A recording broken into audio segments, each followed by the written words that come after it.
Welcome to this video. Today we're gonna read the lottery. And I stand here ironing. I hope you enjoy. The morning of June 27th was clear and sunny, with the fresh warmth of a full summer day. The flowers were blossoming profusely and the grass was richly green. The people of the village began to gather in the square between the post office and the bank around 10 o'clock. In some towns there were so many people that the lottery took 2 days and had to be started on June 27th.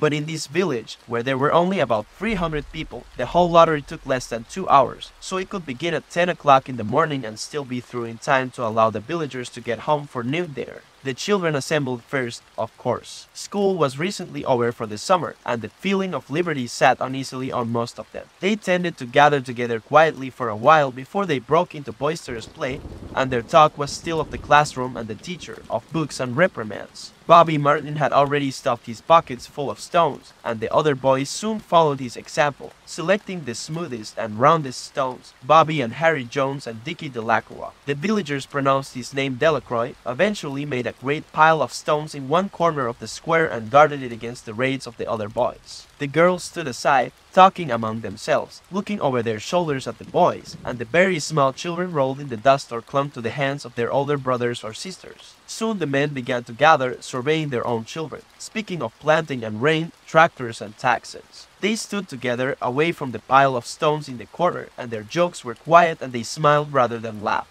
The women, wearing faded house dresses and sweaters, came shortly after their menfolk. They greeted one another and exchanged bits of gossip as they went to join their husbands. Soon the women, standing by their husbands, began to call to their children, and the children came reluctantly, having to be called 4 or 5 times. Bobby Martin ducked under his mother's grasping hand and ran, laughing, back to the pile of stones. His father spoke up sharply, and Bobby came quickly and took his place between his father and his oldest brother. The lottery was conducted, as were the square dances, the teen club, the Halloween program, by Mr. Summers, who had time and energy to devote to civic activities. He was a round-faced, jovial man and he ran the coal business, and people were sorry for him because he had no children and his wife was a scold. When he arrived in the square, carrying the black wooden box, there was a murmur of conversation among the villagers, and he waved and called, "Little late today, folks." The postmaster, Mr. Graves, followed him, carrying a 3-legged stool, and the stool was put in the center of the square and Mr. Summers set the black box down on it. The villagers kept their distance, leaving a space between themselves and the stool, and when Mr. Summers said, "Some of you fellows want to give me a hand," there was a hesitation before 2 men. Mr. Martin and his oldest son, Baxter, came forward to hold the box steady on the stool while Mr. Summers stirred up the papers inside it. The original paraphernalia for the lottery had been lost long ago, and the black box now resting on the stool had been put into use even before Old Man Warren, the oldest man in town, was born. Mr. Summers spoke frequently to the villagers about making a new box, but no one liked to upset even as much tradition as was represented by the black box. There was a story that the present box had been made with some pieces of the box that had preceded it, the one that had been constructed when the first people settled down to make a village here. Every year after the lottery, Mr. Summers began talking again about a new box, but every year the subject was allowed to fade off without anything being done. The black box grew shabbier each year. By now it was no longer completely black but splintered badly along one side to show the original wood color, and in some places faded or stained. Mr. Martin and his oldest son, Baxter, held the black box securely on the stool until Mr. Summers had stirred the papers thoroughly with his hand. Because so much of the ritual had been forgotten or discarded, Mr. Summers had been successful in having slips of paper substituted for the chips of wood that had been used for generations. Chips of wood, Mr. Summers had argued, had been all very well when the village was tiny, but now that the population was more than 300 and likely to keep on growing, it was necessary to use something that would fit more easily into the black box. The night before the lottery, Mr. Summers and Mr. Graves made up the slips of paper and put them in the box, and it was then taken to the safe of Mr. Summers' coal company and locked up until Mr. Summers was ready to take it to the square next morning. The rest of the year, the box was put away, sometimes one place, sometimes another. It had spent 1 year in Mr. Graves' barn and another year underfoot in the post office, and sometimes it was set on a shelf in the Martin grocery and left there. There was a great deal of fussing to be done before Mr. Summers declared the lottery open. There were the lists to make up of heads of families, heads of households in each family, members of each household in each family. There was the proper swearing in of Mr. Summers by the postmaster as the official of the lottery. At one time, some people remember, there had been a recital of some sort, performed by the official of the lottery, a perfunctory, tuneless chant that had been rattled off duly each year. Some people believed that the official of the lottery used to stand just so when he said or sang it. Others believed that he was supposed to walk among the people. But years and years ago, this part of the ritual had been allowed to lapse. There had been also a ritual salute, which the official of the lottery had had to use in addressing each person who came up to draw from the box. But this also had changed with time, until now it was felt necessary only for the official to speak to each person approaching. Mr. Summers was very good at all this. In his clean white shirt and blue jeans with one hand resting carelessly on the black box, he seemed very proper and important as he talked interminably to Mr. Graves and the Martins. Just as Mr. Summers finally left off talking and turned to the assembled villagers, Mrs. Hutchinson came hurriedly along the path to the square, her sweater thrown over her shoulders, and slid into place in the back of the crowd. Clean forgot what day it was, she said to Mrs. Delacroix, who stood next to her, and they both laughed softly. Thought my old man was out back stacking wood, Mrs. Hutchinson went on, and then I looked out the window and the kids was gone, and then I remembered it was the 27th and came a-running. She dried her hands on her apron, and Mrs. Delacroix said, "You're in time, though. They're still talking away up there." Mrs. Hutchinson craned her neck to see through the crowd and found her husband and children standing near the front. She tapped Mrs. Delacroix on the arm as a farewell and began to make her way through the crowd. The people separated good-humoredly to let her through. 2 or 3 people said in voices just loud enough to be heard across the crowd, "Here comes your Mrs. Hutchinson." And Bill, she made it after all. Mrs. Hutchinson reached her husband, and Mr. Summers, who had been waiting, said cheerfully, "Thought we were going to have to get on without you, Tessie." Mrs. Hutchinson said, grinning, "Wouldn't let me leave them dishes in the sink, now would you, Joe?" And soft laughter ran through the crowd as the people stared back into position after Mrs. Hutchinson's arrival. "Well, now," Mr. Summers said soberly, "guess we better get started. Get this over with, so's we can go back to work. Anybody that here?" "Dunbar," several people said. "Dunbar, Dunbar." Mr. Summers consulted his list. "Clyde Dunbar," he said. "That's right. He's broke his leg, hasn't he? Who's drawing for him?" "Man, I guess," a woman said, and Mr. Summers turned to look at her. "Wife draws for her husband." Mr. Summers said, "Don't you have a grown boy to do it for you, Janie?" Although Mr. Summers and everyone else in the village knew the answer perfectly well, it was the business of the official of the lottery to ask such questions formally. Mr. Summers waited with an expression of polite interest while Mrs. Dunbar answered. "Horace's not but 16 bet." Mrs. Dunbar said regretfully, "Guess I got a feeling for the old man this year." "Right," Mr. Summers said. He made a note on the list he was holding. Then he asked, "What's a boy drawing this year?" A tall boy in the crowd raised his hand. "Here," he said, "I am drawing for my mother and me." He blinked his eyes nervously and ducked his head as several voices in the crowd said things like, "Good fellow, lad. I'm glad to see your mother's got a man to do it." "Well," Mr. Summers said, "guess that's everyone. Old man Warner make it." "Here," a voice said, and Mr. Summers nodded. A sudden hush fell on the crowd as Mr. Summers cleared his throat and looked at the list. "All ready," he called. "Now I'll read the names, heads of families first, and the men come up and take a paper out of the box. Keep the paper folded in your hand without looking at it until everyone has had a turn. Everything clear." The people had done it so many times that they only half listened to the directions. Most of them were quiet, wetting their lips, not looking around. Then Mr. Summers raised one hand high and said, "Adams." A man disengaged himself from the crowd and came forward. "Hi, Steve," Mr. Summers said, and Mr. Adams said, "Hi, Joe." They grinned at one another humorously and nervously. Then Mr. Adams reached into the black box and took out a folded paper. He held it firmly by one corner as he turned and went hastily back to his place in the crowd, where he stood a little apart from his family, not looking down at his hat. "Allen," Mr. Summers said. "Anderson, Bentham, seems like there's no time at all between lotteries anymore." Mrs. Delacroix said to Mrs. Graves in the back row, "Seems like we got through with the last one only last week." "Time sure goes fast," Mrs. Graves said. "Clark, Delacroix, there goes my old man," Mrs. Delacroix said. She held her breath while her husband went forward. "Dunbar," Mr. Summers said, and Mrs. Dunbar went steadily to the box while one of the women said, "Go on, Janie," and another said, "There she goes." "We're next," Mrs. Graves said. She watched while Mr. Graves came around from the side of the box, greeted Mr. Summers gravely, and selected a slip of paper from the box. By now, all through the crowd there were men holding the small folded papers in their large hand, turning them over and over nervously. Mrs. Dunbar and her 2 sons stood together, Mrs. Dunbar holding the slip of paper. "Harbert, Hutchinson, get up there, Bill," Mrs. Hutchinson said, and the people near her laughed.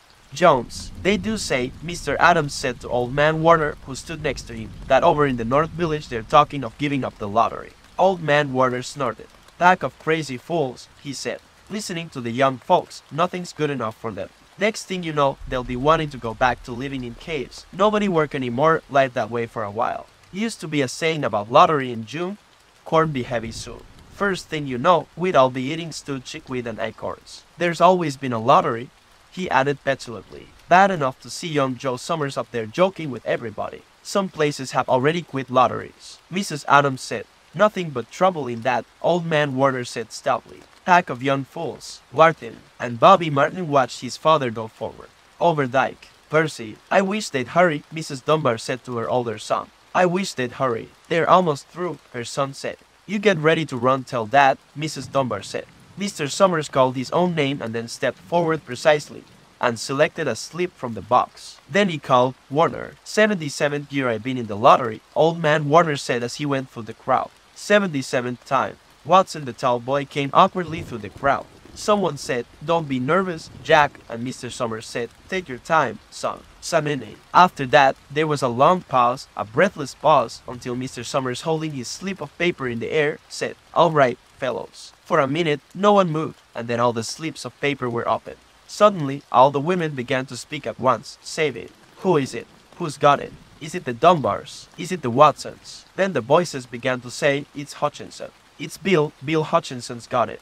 Go tell your father, Mrs. Dunbar said to her older son. People began to look around to see the Hutchinsons. Bill Hutchinson was standing quiet, staring down at the paper in his hand. Suddenly, Tessie Hutchinson shouted to Mr. Summers. You didn't give him time enough to take any paper he wanted. I saw you. It wasn't fair. Be a good sport, Tessie. Mrs. Delacroix called, and Mrs. Graves said, all of us took the same chance. Shut up, Tessie, Bill Hutchinson said. Well, everyone, Mr. Summers said, that was done pretty fast, and now we've got to be hurrying a little more to get done in time. He consulted his next list. Bill, he said, you draw for the Hutchinson family. You got any other households in the Hutchinsons? There's Don and Eva, Mrs. Hutchinson yelled. Let them take their chance. Daughters draw with their husbands' families. Tessie, Mr. Summers said gently. You know that as well as anyone else. It wasn't fair, Tessie said. I guess not, Joe, Bill Hutchinson said regretfully. My daughter draws with her husband's family, that's only fair. And I've got no other family except the kids. Then, as far as drawing for families is concerned, it's you, Mr. Summers said in explanation. And as far as drawing for households is concerned, that's you, too. Right, Bill Hutchinson said. How many kids, Bill? Mr. Summers asked formally. 3, Bill Hutchinson said. There's Bill Jr., and Nancy, and little Dave, and Tessie and me. All right, then, Mr. Summers said. Harry, you got their tickets back. Mr. Graves nodded and held up the slips of paper. Put them in the box, then, Mr. Summers directed. Take Bill's and put it in. I think we ought to start over, Mrs. Hutchinson said, as quietly as she could. I tell you it wasn't fair. You didn't give him time enough to choose. Everybody saw that. Mr. Graves had selected the 5 slips and put them in the box, and he dropped all the papers but those onto the ground where the breeze caught them and lifted them off. Listen, everybody, Mrs. Hutchinson was saying to the people around her. Ready, Bill? Mr. Summers asked, and Bill Hutchinson, with one quick glance around at his wife and children, nodded. Remember, Mr. Summers said, take the slips and keep them folded until each person has taken one. Harry, you help little Dave. Mr. Graves took the hand of the little boy, who came willingly with him up to the box. Take a paper out of the box, Davy, Mr. Summers said. Davy put his hand into the box and laughed. Take just one paper, Mr. Summers said. Harry, you hold it for him. Mr. Graves took the child's hand and removed the folded paper from the tight fist, and held it while little Dave stood next to him and looked up at him wonderingly. Nancy next, Mr. Summers said. Nancy was 12, and her school friends breathed heavily as she went forward switching her skirt, and took a slip daintily from the box Bill. Jr., Mr. Summers said, and Billy, his face red and his feet overlarge, near knocked the box over as he got a paper out. Tessie, Mr. Summers said. She hesitated for a minute, looking around defiantly, and then set her lips and went up to the box. She snatched a paper out and held it behind her. Bill, Mr. Summers said, and Bill Hutchinson reached into the box and felt around, bringing his hand out at last with the slip of paper in it. The crowd was quiet. A girl whispered, I hope it's not Nancy, and the sound of the whisper reached the edges of the crowd. It's not the way it used to be, Old Man Warner said clearly. People ain't the way they used to be. All right, Mr. Summers said. Open the papers. Harry, you open little Dave's. Mr. Graves opened the slip of paper, and there was a general sigh through the crowd as he held it up and everyone could see that it was blank. Nancy and Bill Jr. opened theirs at the same time and both beamed and laughed, turning around to the crowd and holding their slips of paper above their heads. Tessie, Mr. Summers said. There was a pause, and then Mr. Summers looked at Bill Hutchinson, and Bill unfolded his paper and showed it. It was blank. It's Tessie, Mr. Summers said, and his voice was hushed. Show us her paper. Bill Hutchinson went over to his wife and forced the slip of paper out of her hand. It had a black spot on it, the black spot Mr. Summers had made the night before with the heavy pencil in the coal company office. Bill Hutchinson held it up and there was a stir in the crowd. All right, folks, Mr. Summers said. Let's finish quickly. Although the villagers had forgotten the ritual and lost the original black box, they still remembered to use stones. The pile of stones the boys had made earlier was ready. There were stones on the ground with the blowing scraps of paper that had come out of the box. Delacroix selected a stone so large she had to pick it up with both hands and turned to Mrs. Dunbar. Come on, she said. Hurry up. Mr. Dunbar had small stones in both hands, and she said, gasping for breath, I can't run at all. You'll have to go ahead and I'll catch up with you. The children had stones already, and someone gave little Davy Hutchinson few pebbles. Tessie Hutchinson was in the center of a clear space by now, and she held her hands out desperately as the villagers moved in on her. It isn't fair, she said. A stone hit her on the side of the head. Old man Warner was saying, come on, everyone. Steve Adams was in the front of the crowd of villagers, with Mrs. Graves beside him. It isn't fair, it isn't right, Mrs. Hutchinson screamed, and then they were upon her.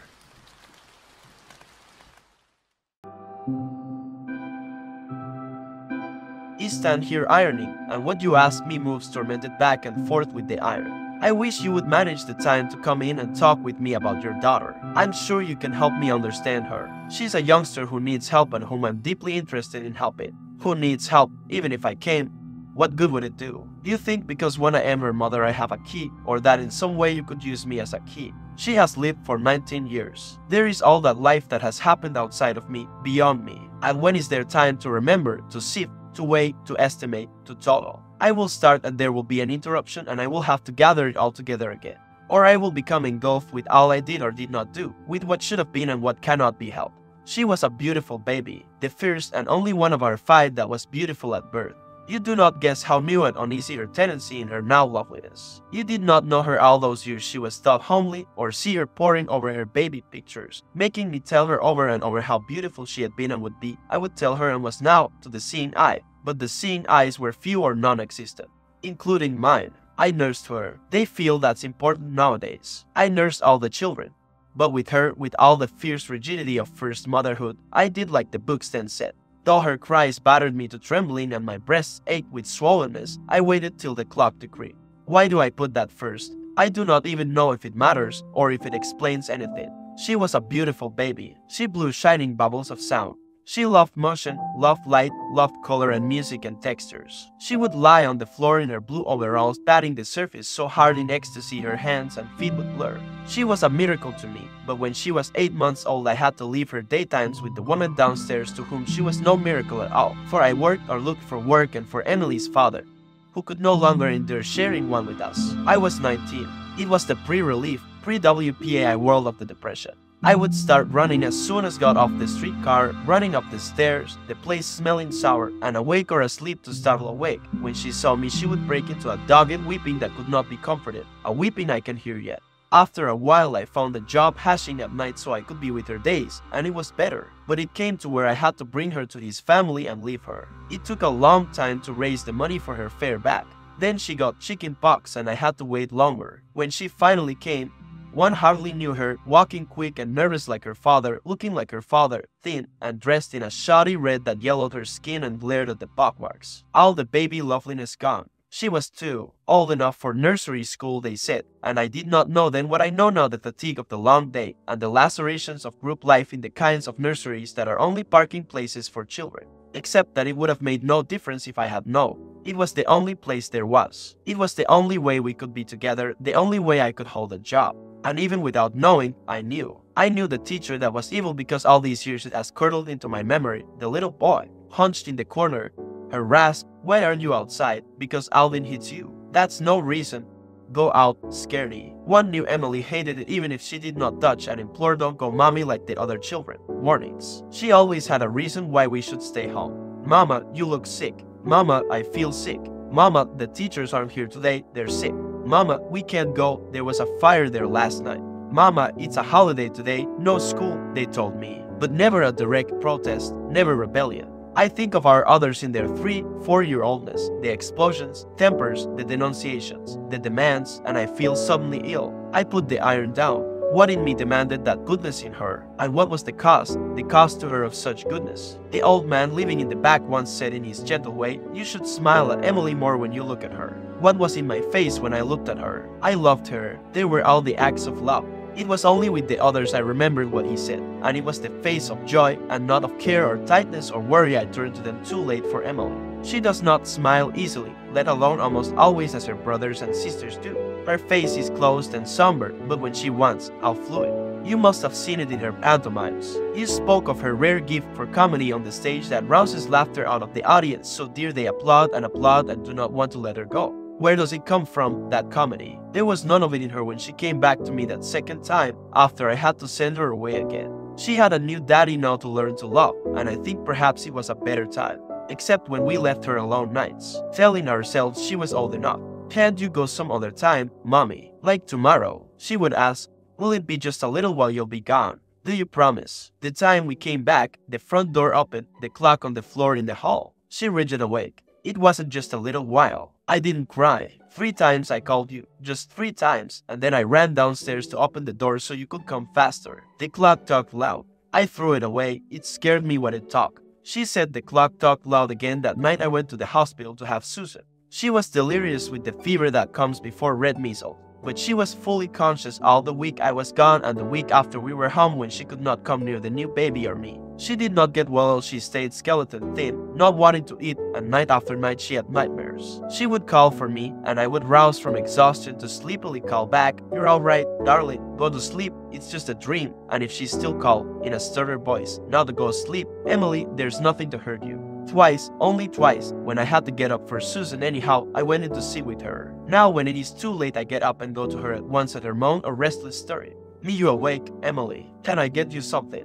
And the answer is always the same, no, I'm alright, go back to sleep, mother. They persuaded me at the clinic to send her away to a convalescent home in the country where she can have the kind of food and care you can't manage for her, and you'll be free to concentrate on the new baby. They still send children to that place. I see pictures on the society page of sleek young women planning affairs to raise money for it, or dancing at the affairs, or decorating Easter eggs or filling Christmas stockings for the children. They never have a picture of the children, so I do not know if the girls still wear those gigantic red bows and the ravaged looks on the every other Sunday when parents can come to visit unless otherwise notified, as we were notified the first 6 weeks. Oh, it is a handsome place, green lawns and tall trees and fluted flower beds. High up on the balconies of each cottage the children stand, the girls in their red bows and white dresses, the boys in white suits and giant red ties. The parents stand below shrieking up to be heard, and the children shriek down to be heard, and between them the invisible wall not to be contaminated by parental germs or physical affection.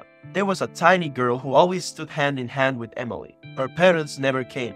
One visit she was gone. They moved her to Rose Cottage, Emily shouted in explanation. They don't like you to love anybody here. Each visit she looked frailer. She isn't eating, they told us. It took us 8 months to get her released home, and only the fact that she gained back so little of her 7 lost pounds convinced the social worker. I used to try to hold and love her after she came back, but her body would stay stiff, and after a while she'd push away. She ate little, food sickened her, and I think much of life too. Oh, she had physical lightness and brightness, twinkling by on skates, bouncing like a ball up and down over the jump rope, skimming over the hill, but these were momentary. She fretted about her appearance, thin and dark and foreign looking at a time when every little girl was supposed to look or thought she should look a chubby blonde replica of Shirley Temple. The doorbell sometimes rang for her, but no one seemed to come and play in the house or be a best friend. Maybe because we moved so much. There was a boy she loved painfully through 2 school semesters. Months later she told me how she had taken pennies from my purse to buy him candy. Licorice was his favorite and I brought him some every day, but he still liked Jennifer better than me. Why, mommy? The kind of question for which there is no answer. School was a worry to her. She was not glib or quick in a world where glibness and quickness were easily confused with ability to learn. To her overworked and exasperated teachers, she was an overconscientious, slow learner who kept trying to catch up and was absent entirely too often. I let her be absent, though sometimes the illness was imaginary. How different from my now strictness about attendance with the others. I wasn't working. We had a new baby. I was. Home anyhow. Sometimes, after Susan grew old enough, I would keep her home from school, too, to have them all together. Mostly Emily had asthma, and her breathing, harsh and labored, would fill the house with a curiously tranquil sound. I would bring the 2 old dresser mirrors and her boxes of collections to her bed. She would select beads and single earrings, bottle tops and shells, dried flowers and pebbles, old postcards and scraps, all sorts of oddments. Then she and Susan would play kingdom, setting up landscapes and furniture, peopling them with action. Those were the only times of peaceful companionship between her and Susan. I have edged away from it, that poisonous feeling between them, that terrible balancing of hurts and needs I had to do between the two, and did so badly those earlier years. Oh, there are conflicts between the others too, each one human, needing, demanding, hurting, taking, but only between Emily and Susan. No, Emily towards Susan, that corroding resentment. It seems so obvious on the surface, yet it is not obvious. Susan, the second child, Susan, golden and curly-haired and chubby, quick and articulate and assured, everything in appearance and matter. Emily was not. Susan, not able to resist Emily's precious things, losing or sometimes clumsily breaking them. Susan telling jokes and riddles to company for applause while Emily sat silent. Susan, who for all the 5 years difference in age was just a year behind Emily in developing physically.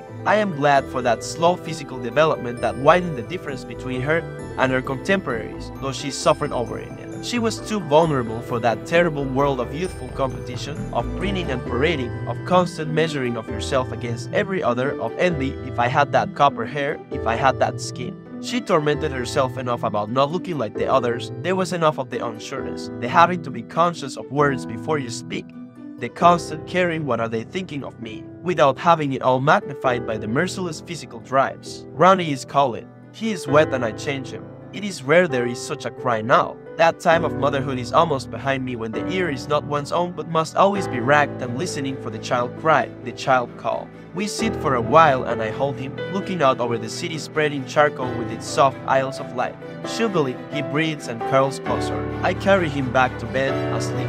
Shugily, a funny word, a family word, inherited from Emily, invented by her to say comfort. In this and other ways she leaves her seal, I say aloud, and startle at my saying it. What do I mean? What did I start to gather together to try and make coherent?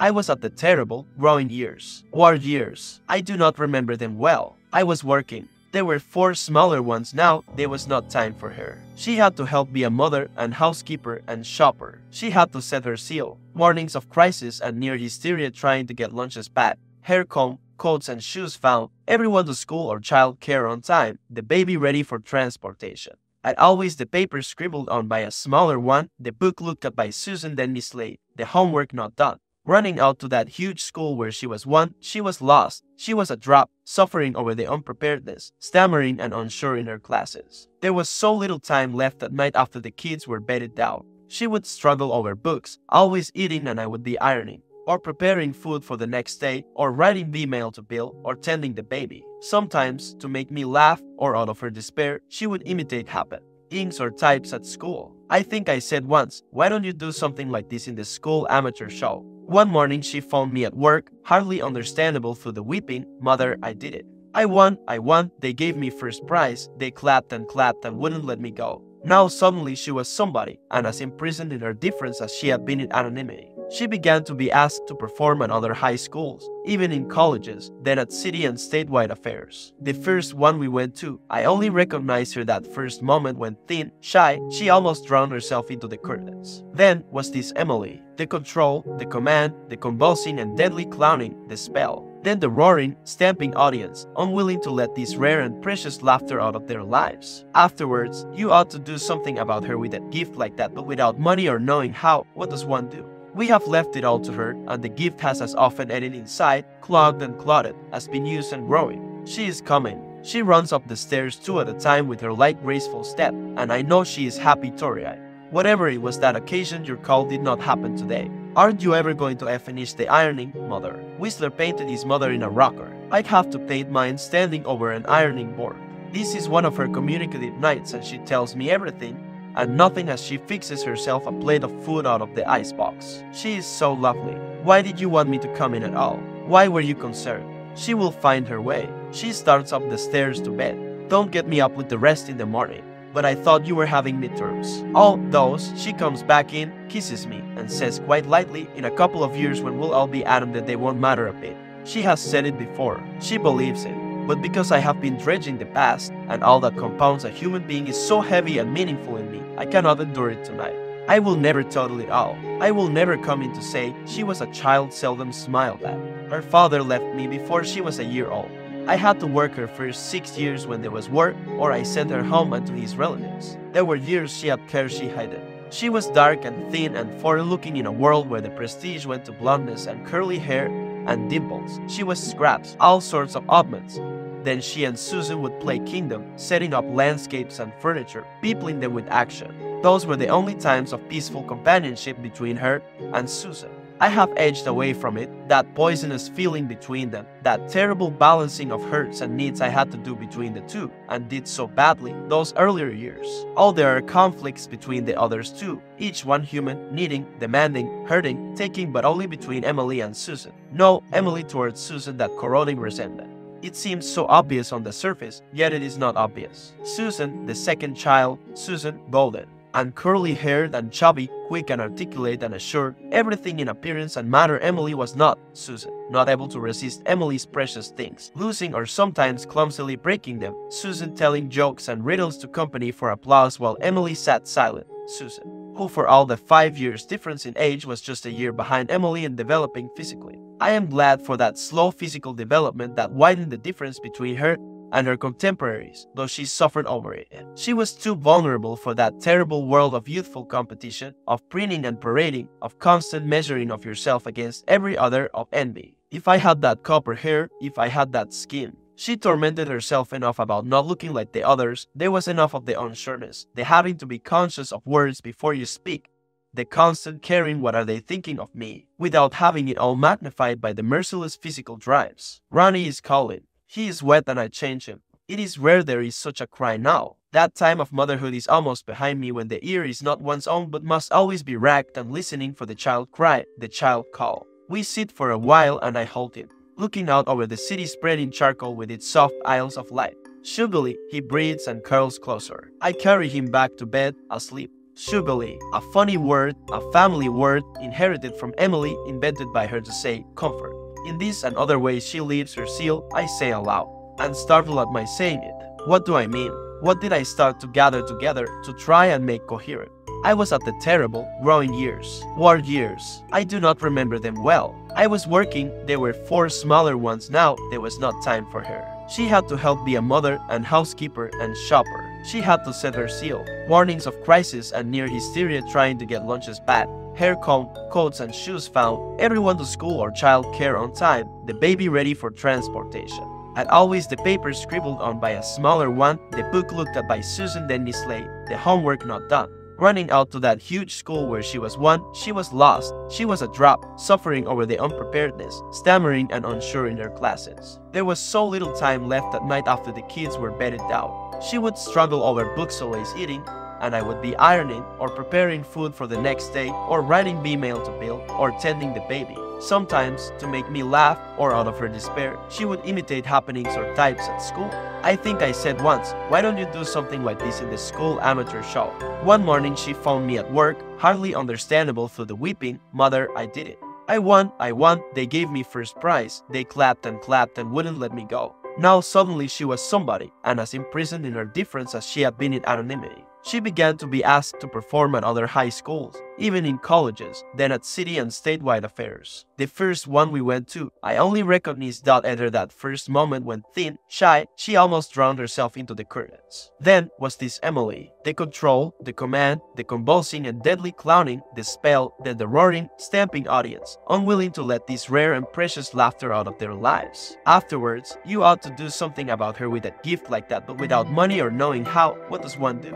We have left it all to her, and the gift has as often ate it inside, clogged and clotted, has been used and growing. She is coming. She runs up the stairs 2 at a time with her light graceful step, and I know she is happy to Whatever it was that occasion, your call did not happen today. Aren't you ever going to finish the ironing, mother? Whistler painted his mother in a wrapper. I'd have to paint mine standing over an ironing board. This is one of her communicative nights, and she tells me everything and nothing as she fixes herself a plate of food out of the icebox. She is so lovely. Why did you want me to come in at all? Why were you concerned? She will find her way. She starts up the stairs to bed. Don't get me up with the rest in the morning. But I thought you were having midterms. All those, she comes back in, kisses me, and says quite lightly, in a couple of years when we'll all be adamant that they won't matter a bit. She has said it before. She believes it. But because I have been dredging the past, and all that compounds a human being is so heavy and meaningful in me, I cannot endure it tonight. I will never tell it all. I will never come in to say she was a child seldom smiled at. Her father left me before she was a year old. I had to work her first 6 years when there was work, or I sent her home and to his relatives. There were years she had care she hated. She was dark and thin and foreign-looking in a world where the prestige went to blondness and curly hair and dimples. She was slow where glibness was prized. She was a child of anxious, not proud, love. We were poor and could not afford for her the soil of easy growth. I was a young mother. I was a distracted mother. There were other children pushing up, demanding. Her younger sister seemed all that she was not. There were years she did not want me to touch her. She kept too much in herself. Her life was such she had to keep too much in herself. My wisdom came too late. She has much to her and probably little will come of it. She is a child of her age, of depression, of war, of fear. Let her be. So all that is in her will not bloom, but in how many does it? There is still enough left to live by. Only help her to know, help make it so there is cause for her to know that she is more than distress on the ironing board. Helpless before the iron.